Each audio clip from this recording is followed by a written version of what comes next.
नमस्कार, जोहार, प्रणाम। मेरा नाम है रमेश कुमार। तो साथियों, आप लोगों को बताना चाहता हूँ कि बाप पार्टी के अध्यक्ष यानी कि कुछ दिन पहले यानी कि आदिवासी दिवस के टाइम में गोवा में एक महासभा किए थे, जो कि पूरे देश लेवल के आदिवासी समाज के लोग उस सम्मेलन में शामिल हुए थे। और किस तरह से प्रदेश में यानी कि गोवा जैसे प्रदेश में अपने संगठन को मजबूत करने का और आदिवासी समूह को जोड़ने का किस तरह से बाप पार्टी का अध्यक्ष राजकुमार राव जी ने कर रहे हैं, और उस सम्मेलन में किस तरह से लोगों को समझाने और बताने का कोशिश कर रहे हैं। तो आप लोग इस वीडियो के माध्यम से पूरा बताने का कोशिश करता हूं कि राजकुमार राव जी ने गोवा में जाकर किस तरह से आदिवासी संगठन, आदिवासी समूह को एक करने का, मजबूत करने का किस तरह से कार्य कर रहे हैं। तो आप लोगों को इस वीडियो के माध्यम से बताने का कोशिश करता हूं। 9 अगस्त यानी कि 9 अगस्त के टाइम में, आदिवासी दिवस के टाइम में ही वहां पर सम्मेलन किया गया था। लेकिन आप लोगों से माफ़ी चाहता हूं कि आप लोगों को बहुत लेट में वीडियो देखने को मिल रहा है, जो कि कुछ कारणवश आप लोगों को ये वीडियो थोड़ा लेट में देखने को मिल रहा है। तो फिर से आप लोगों से माफ़ी चाहता हूँ। तो देखिए कि राजकुमार राव जी ने गोवा में जाकर किस तरह से सम्मेलन को संबोधित कर रहे हैं और लोगों को संगठित और मजबूत करने का काम कर रहे हैं। तो देखिए। राष्ट्रीय आदिवासी विकास दिवस के आयोजित इस कार्यक्रम में भारत देश के मूल बीज आदिवासी घड़ी,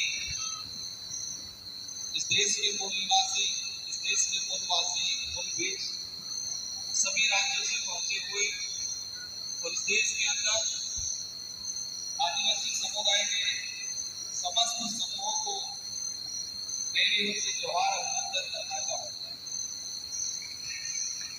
इस कार्यक्रम को आयोजित करने के लिए दिन रात मेहनत करने वाले स्थानीय आयोजक साथी गोवा के और इस मंच को बनाने वाले सारे बुद्धिजीवी समाज सेवियों को मेरी ओर से धन्यवाद देना चाहूँगा, जिन्होंने पूरे देश के आदिवासियों को एक मंच पे लाने का काम किया। आज देश में आदिवासी समाज की क्या स्थिति है, क्या समस्या आ रही है, कहाँ कहाँ अत्याचार, शोषण हो रहा है, और आदिवासी समाज के जो संवैधानिक अधिकार है उनको लेके विभिन्न वक्ताओं ने अपनी बात की। आज जो स्थिति बनी हुई है आदिवासी समाज की, इससे हमें कैसे निपटना है, तो ये देश का मूल बीज है, इस देश का मूल मालिक है। लेकिन भारत देश के अंदर सभी समुदायों में देखा जाए तो सबसे कमजोर आर्थिक रूप से, राजनीतिक रूप से, शैक्षणिक रूप से सबसे कमजोर समुदाय बन के बैठे हुए हैं। तो ये सच्चाई है, सच्चाई को हमें स्वीकार करना। इस देश के अंदर अनेक आदिवासी संगठन बने हुए हैं। पूरे देश के अंदर 2011 की जनगणना के हिसाब से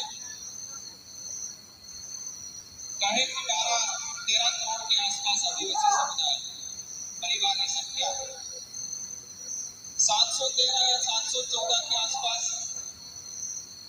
गोंड है, भील है, बिलाला है, डामोर है, करासिया है, संथाल है। इस तरह से 713-14 के आसपास और संख्या बताई मैंने 12 से 13 करोड़ 2011 की जनगणना के हिसाब से। और आज की तारीख में देखे, कागजी देखो कि 16 से 17 करोड़ के आसपास आदिवासी समुदाय, 16 करोड़ के आसपास। और कई आदिवासी समुदाय हैं जो अनेक धर्मों में जाने के कारण या अपनी मूल संस्कृति को भूलने के कारण या अपना इतिहास भूलने के कारण ओबीसी में भी है, सामान्य में भी है, एससी में भी है। धर्म की बात करें, आदिवासी हिंदू भी है, ईसाई भी है, मुस्लिम भी है, सिख भी है, पारसी भी है, जैन भी है। और इतनी जनसंख्या है कि आदिवासी समाज के उद्धार के लिए, अधिकार के लिए, शोषण के खिलाफ लड़ने के लिए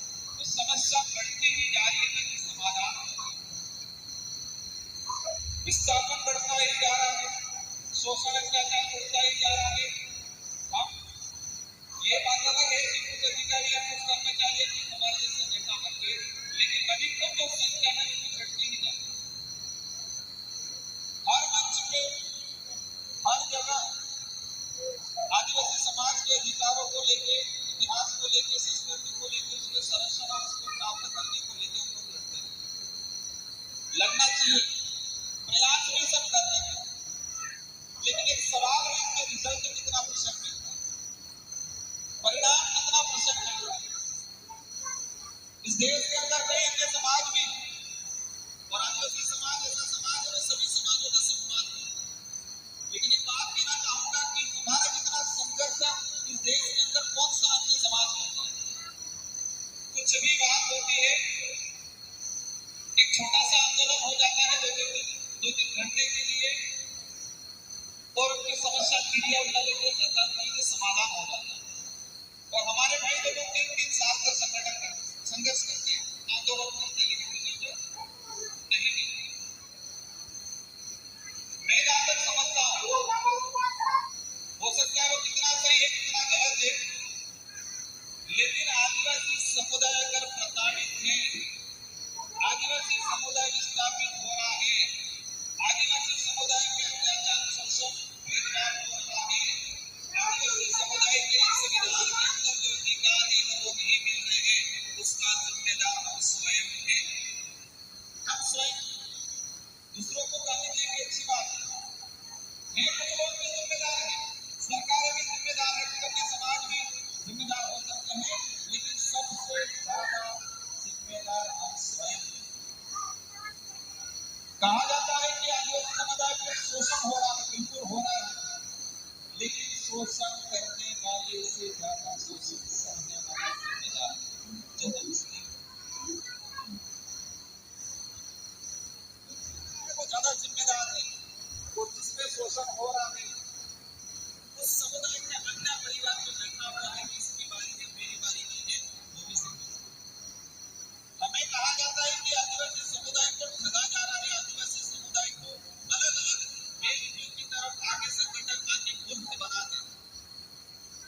अशोक दादा कह रहे थे कि हमें मूर्ख बनाया जाता है, ये सच्चाई है, लेकिन मूर्ख बनाने वाले से ज्यादा मूर्ख बनने वाले जिम्मेदार। मूर्ख बनाने वाला अपना काम कर रहा है अपने समुदाय अपने व्यक्तिगत लाभ के लिए, वो गलत है, लेकिन सबसे ज्यादा गलत तो हम स्वयं ही को मूर्ख बनते हैं। और जब तक ये हम स्वीकार नहीं करेंगे उद्धार नहीं होगा। आज मैं भी बन गया, मैं पहले विधायक था, मैं कुछ और भी बन जाऊंगा, आप भी आज आगे कल फिर चले जाएंगे, लेकिन समाधान क्यों नहीं हो रहा है? समाधान इसलिए नहीं हो रहा है कि हमको हमारा खुद का जड़, हमारा खुद का मूल, हमारा खुद का इतिहास नहीं पता है। सबसे पहले हमारा इतिहास नहीं पता है हम सबको, और इसका ताजा उदाहरण है, कई साथी कहते हैं हम एसटी हैं लेकिन आदिवासी नहीं है, कई कहते हैं हमको भील है लेकिन आदिवासी के पदाधिकारी आदिवासी समुदाय का जाने को कभी 500 साल का इतिहास ही जानना जरूरी है। कम से कम 500 साल पहले हमारा जड़ क्या है, और जब तक आप इतिहास को नहीं जानोगे, खुद को नहीं पहचान पाओगे, और खुद को नहीं पहचान पाओगे आपको विश्वास नहीं जगेगा, और आपको विश्वास नहीं जगेगा तो आप लड़ नहीं पाओगे। नहीं पता आप सब, हमें 7-8 हजार साल पुरानी काल्पनिक बात पता है। महाभारत में युद्ध हो रहा था, टायर निकल गया, किसने गोली डाल दी उस टायर में ताकि टायर चलता रह सके, पता क्यों लगा? रावण सीता जी को उठा के लेके कौन सी वाटिका में रखा?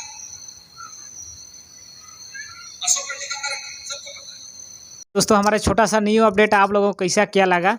अगर हमारे चैनल पर पहली बार विजिट किए हो तो चैनल को सब्सक्राइब करें।